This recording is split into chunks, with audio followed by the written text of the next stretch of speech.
Ilikuwa ni siku mbaya sana kwa upande wa Sofia, akiwa anajaribu kumwomba Mwenyezi Mungu aweze kumpa nafasi nyingine, akiwa anatubu kutokana na makosa yake ambayo ameweza kuyafanya, makosa ambayo hata yeye anasema kwamba hata Mungu mwenyewe hawezi kumsamehe. Wakati akiwa anajaribu kutubu dhambi zake kwa Mwenyezi Mungu na kuomba nafasi nyingine, anaingia Halima ambaye alikuwa anakuja kwa ajili ya kumchoma kisu kutokana na ndoto ambayo alikuwa ameota. Lakini wakati Halima anaingia, Sofia akasema kwamba karibu sana mtoto wangu, kwa nini mpaka sasa hivi hujalala? Halima anasema kwamba nimepata ndoto mbaya sana, lakini wakati huo Sofia alikuwa bado hajageuka kuona kwamba Halima alikuwa na kisu ambacho alikuwa anataka kumchoma.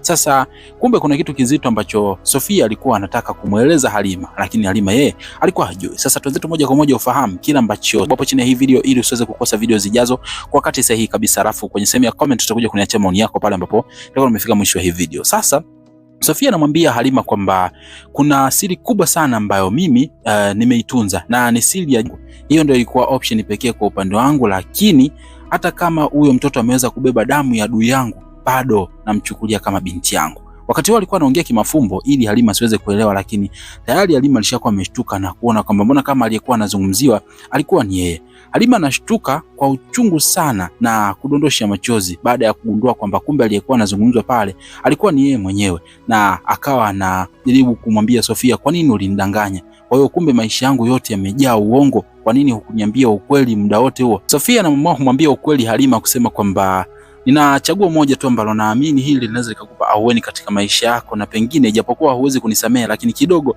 linaweza likapunguza maumivu yako. Anachomoa kisu, anampa Halima na kumwambia kwamba naamini ukiniua mimi unaweza kupata faraja katika maisha yako. Anaanza kumwamrisha pale Halima kwamba aweze kumuua, lakini Halima hata hizo nguvu za kumuua Sofia, za kumchoma na kisu alikuwa hana.